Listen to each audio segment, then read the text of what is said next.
Graça e paz, sou o pastor Jorge Stutz. Seja bem-vindo ao nosso canal. Nos apoie na divulgação do Evangelho do Reino. Se inscreva, curta, comente, compartilhe, ative o sininho e receba as notificações. Ouça, assista agora mais uma mensagem transformadora, em nome de Jesus. Queridos irmãos, Lucas, Evangelho do Senhor Jesus Cristo segundo Lucas, no capítulo 7, encontre aí. Podemos fazer a leitura? Coloque seus olhinhos aí no verso 11. E vamos ler, meditar, exaurir e aprender. Coisa mais linda é isso. Cada vez que você aprende mais da palavra, mais perto de Deus você fica. Cada vez que você lê a palavra e estuda, você ganha mais do céu e perde mais da terra. Diz assim a palavra do Senhor: logo depois, Jesus foi a uma cidade chamada Naim, e com ele iam muitos dos seus discípulos e uma grande multidão. Olhe para mim, permaneça com o texto aberto, com a Bíblia aberta. Olha como isso aqui é interessante. Logo depois, Jesus foi a uma cidade chamada Naim. O texto da viúva de Naim é muito conhecido pela igreja, e vocês sabem muito bem. Verso 11 está dizendo: Jesus foi a uma cidade chamada Naim. Por que é que Jesus foi para Naim? Alguém aí pode falar? Sei lá, você está de máscara, né? Mas tudo bem, ó. Por que é que Jesus foi para Naim? Porque ele sabia que em Naim tinha alguém que precisava de uma provisão, de uma intervenção divina, de um mover sobrenatural, de um milagre. Jesus não foi para Naim simplesmente passear. Ele foi porque ele sabia que em Naim tinha uma pessoa, uma mulher que precisava de um milagre. Por que que eu digo isso com propriedade, com todas as certezas? Porque o Senhor Jesus sabe de todas as coisas. Então ele sabia que em Naim tinha alguém que estava chorando. O texto está dizendo: logo depois Jesus foi a uma cidade chamada Naim, e com ele iam muitos dos seus discípulos. Muitos dos seus discípulos e uma grande multidão. Perceba também no verso 11 que ele vai desassociar discípulo a multidão. Isso é importante você aprender. É claro que você já ouviu falar isso, mas é importante sempre lembrar dessas coisas. Jesus vai separar discípulos de multidão. A coisa aperta para mim quando eu consigo discernir se eu sou discípulo ou se eu sou multidão. Entende? Qual é a diferença entre discípulo e multidão? Qual é? Uma das diferenças entre discípulo e multidão é que multidão ama o evangelho do pão e do peixe. Só quer o milagre, só quer a bênção, só quer a provisão, só quer o pão, só quer o peixe. Muita gente que ia atrás de Jesus só para comer, só para se alimentar do físico, do pão que perece. Por isso ele vai separar discípulo de multidão. Discípulo é diferente de multidão. Discípulo está aliançado, discípulo está enraizado, discípulo ama. Discípulo permanece debaixo de uma palavra dura, debaixo de uma correção, debaixo de algo contrário. Você quer alguma coisa, mas o mestre, mas o líder faz de outra maneira. Você suporta, você aguenta, porque você é discípulo. Então a diferença é muito grande entre discípulo e multidão.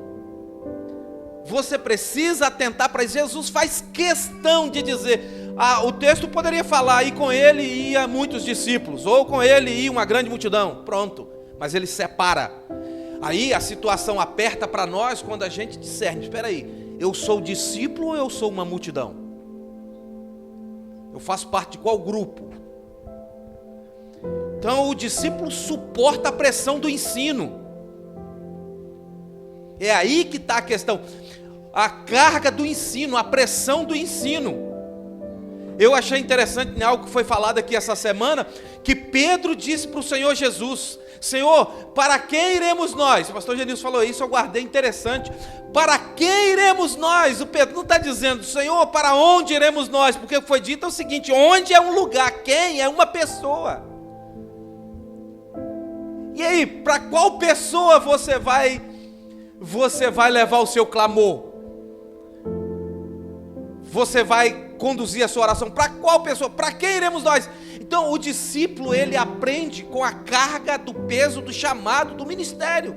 Ele suporta. Então Jesus está desassociando, está separando. Nós não podemos participar ou fazer parte do grupo da multidão porque só queremos um emprego bom, porque só queremos o nosso casamento sarado, porque nós só queremos prosperar, porque nós só queremos ter saúde. Não! Assim nós somos multidão.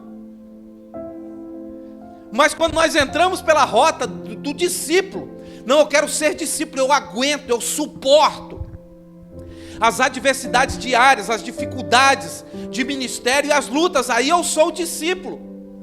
E quando eu passo a ser discípulo, eu não espero em Cristo somente aqui nessa terra, só uma porta aberta, só uma cura, só um milagre, só uma bênção na família. Não, quando eu sou discípulo, aí eu já penso na morada eterna.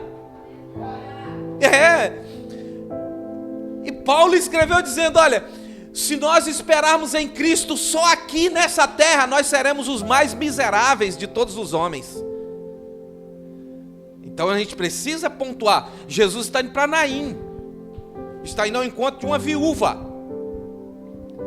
a viúva de Naim, e com ele vai multidão, porque ele sabe que porque a multidão, escute isso, a multidão sabe que quando der fome, Jesus vai providenciar o pão, que quando der sede, Jesus vai providenciar água. Lembra do sermão duríssimo do Senhor Jesus, uma palavra dura, em que a multidão começou a dispersar e ir embora.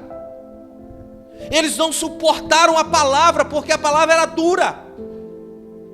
Discípulo aguenta a palavra dura, suporta a palavra dura. Multidão não. Então a situação aperta quando você discerne: eu sou discípulo ou eu sou multidão? Eu quero pão e peixe ou eu quero caminhar em direção aos céus? É aí que está a situação. Então o verso 11 diz assim, que ele ia com muitos dos seus discípulos. Olha, ele tinha muitos discípulos.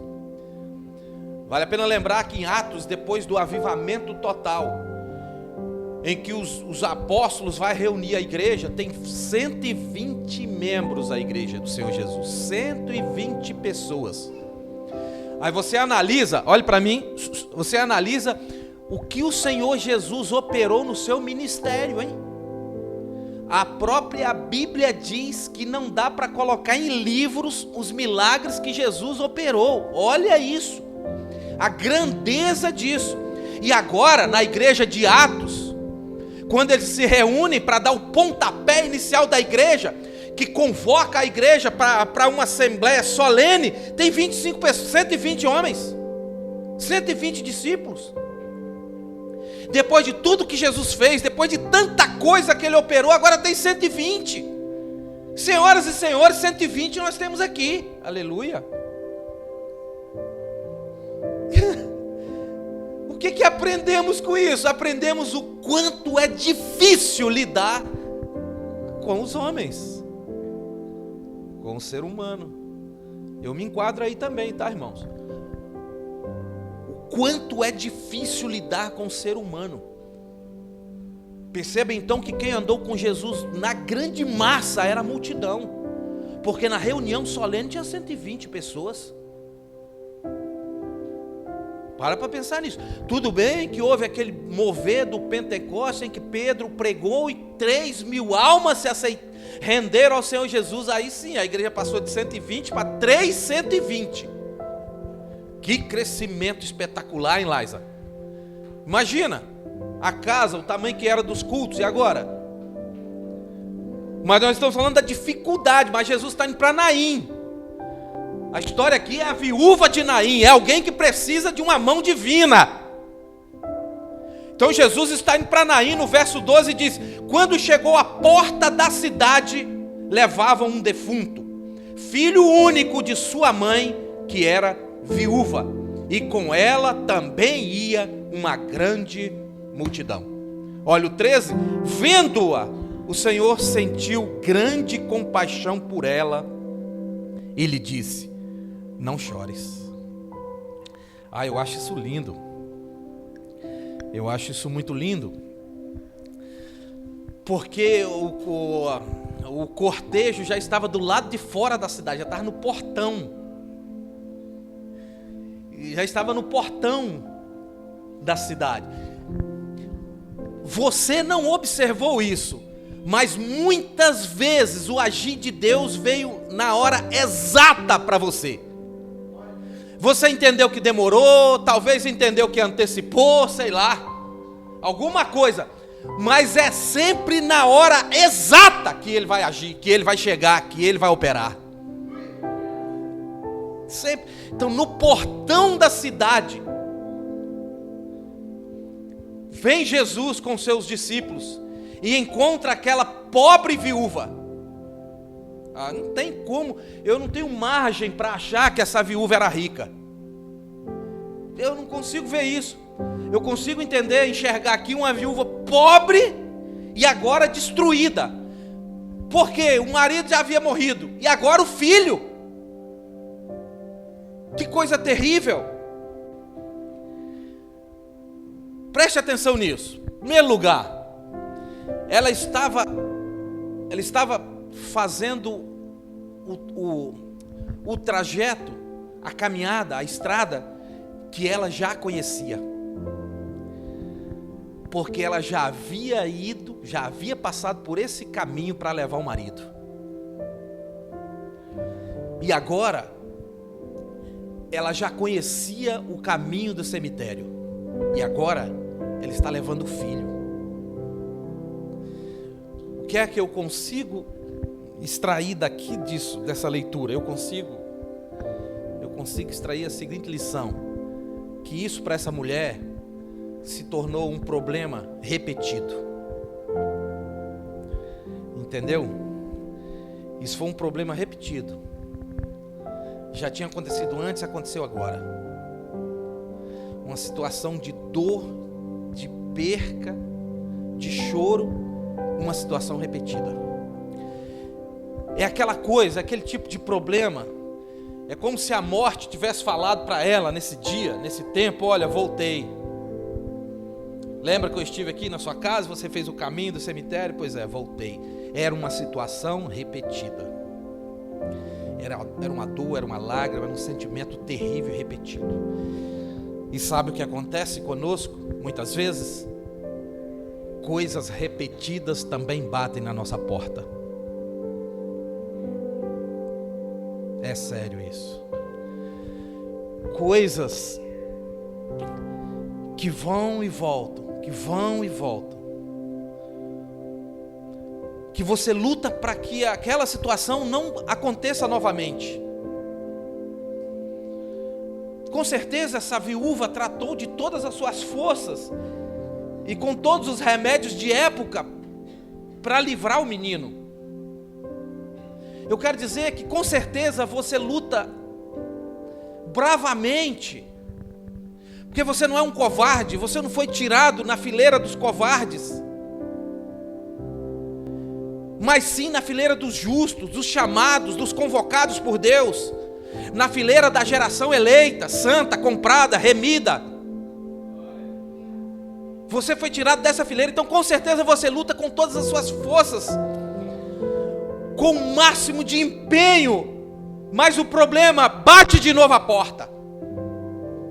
Era isso que a morte estava dizendo para aquela mulher: voltei, cheguei novamente. Tem situações assim na nossa vida, que talvez você já tenha até pensado: agora venci, agora consegui.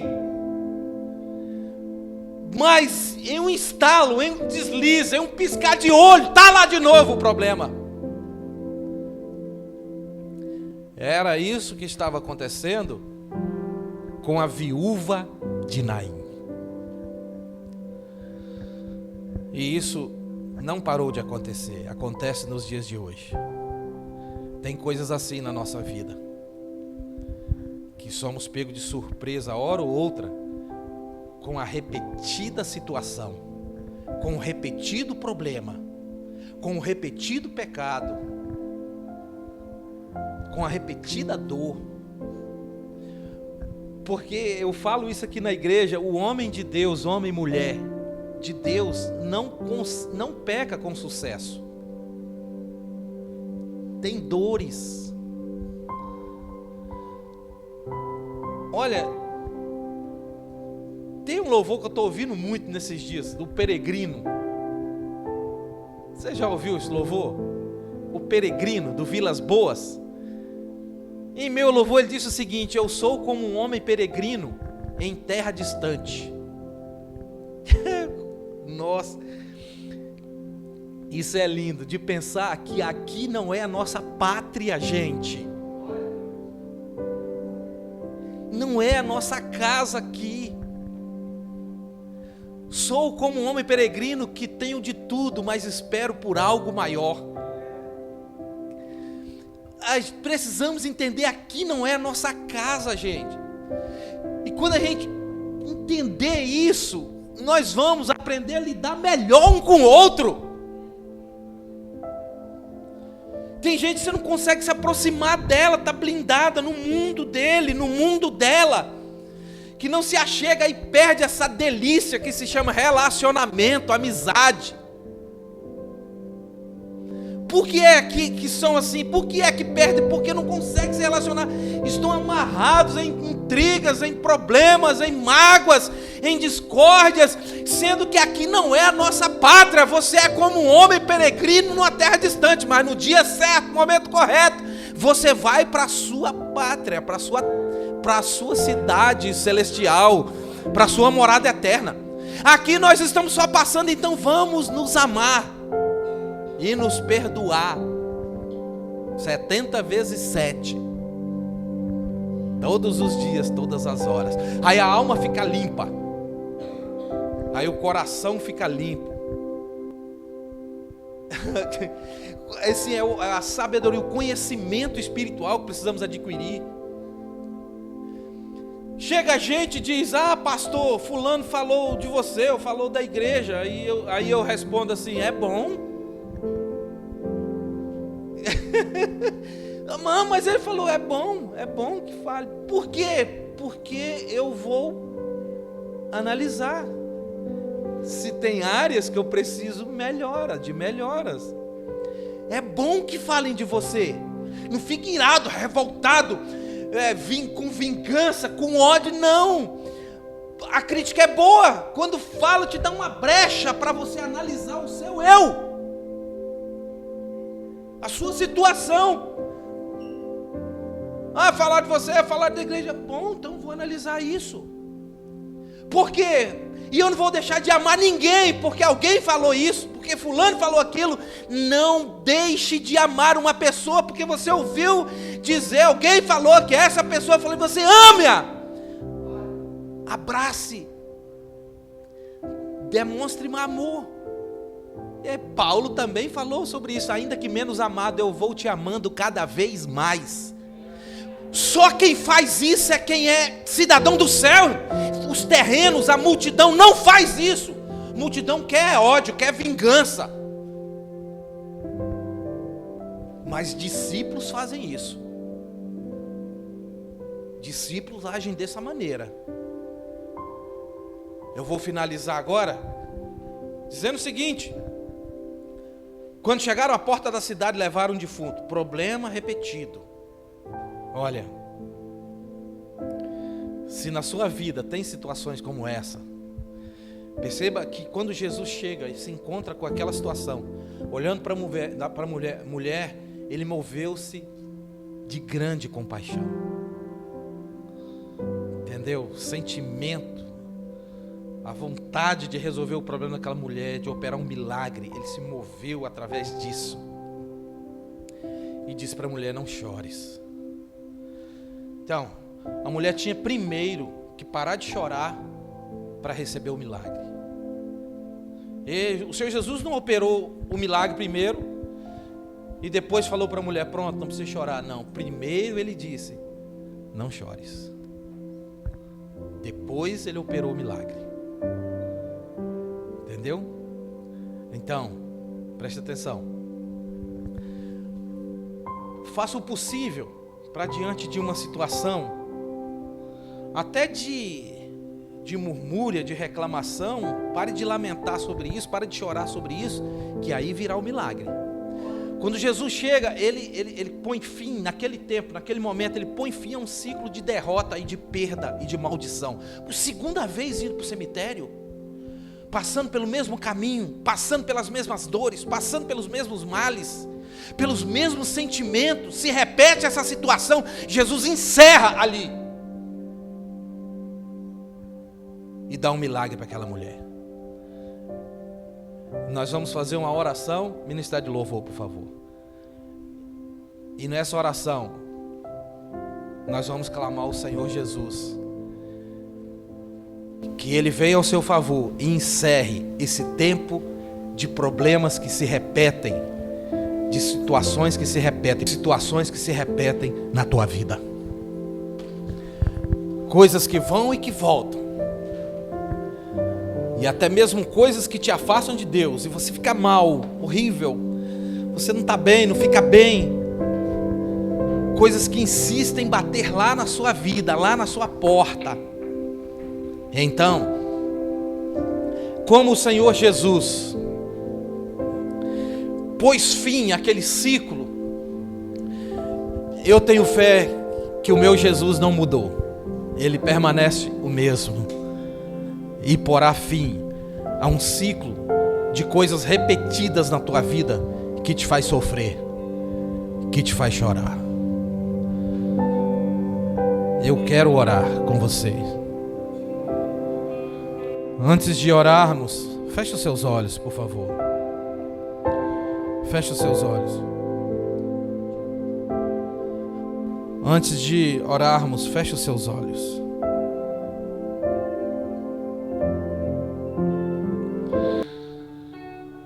Eu quero deixar uma palavra para você. Aleluia. Como essa palavra é importante na sua vida.